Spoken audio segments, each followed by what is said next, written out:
This weather report brought to you by Seafood Market at Caloundra, Bulcock Street.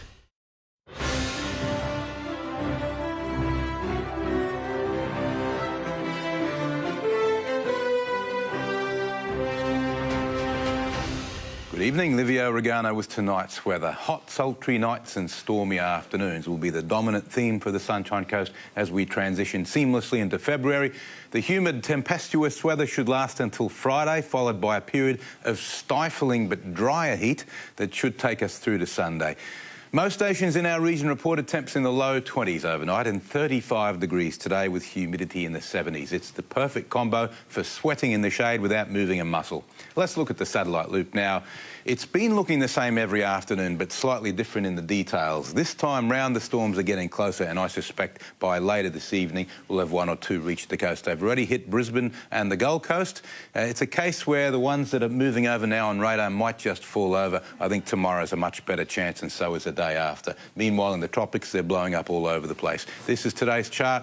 We've got the inland trough. It's pushed a little bit further east, just enough to strengthen this low off the New South Wales coast, and the clockwise winds has meant that we've had to issue a warning for strong northerly winds ahead of that trough, and that's current now. And of course, this entire air mass to the eastern side of the trough is exceptionally humid because of its origin in the steamy Coral Sea. Tomorrow's chart, much the same. Upper levels are a little bit more conducive to dragging the storms towards the coast, so there's a better chance of us getting a storm earlier, if at all.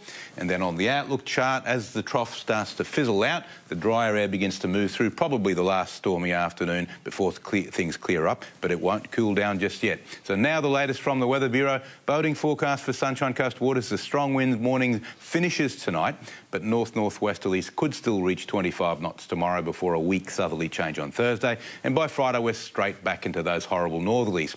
Surf's messy and unstable on all beaches facing the gusty north wind. Best protection today was at Kings Beach, Caloundra, in the shadow of those winds. Two high tides tomorrow, one at dawn, one at dusk, neither of them particularly large, and there's a low tide wedged halfway between around the middle of the day. The southeast coast district showers tomorrow with possible severe thunderstorms. Maroochydore 23 to 31 degrees, Nambour also 31, Gympie a humid 32. And looking ahead, most of the storm action will have eased by Friday, but it'll stay hot and gross right up until Sunday before the cooler change. Then more showers again next week, maybe storms. And that's all for tonight, folks. Pleasure to have your company and give you all the great news. And thanks for watching 7 Local Weather. I'll be back tomorrow with more. Hope you can join me. Now it's back to you, Rob. Well, Liv, thank you, mate. I didn't realise it was quite that hot today. Lovely having your company. And a reminder, anything you'd like to watch again, our 7plus app or our page, 7news.com.au. See you tomorrow. Good night.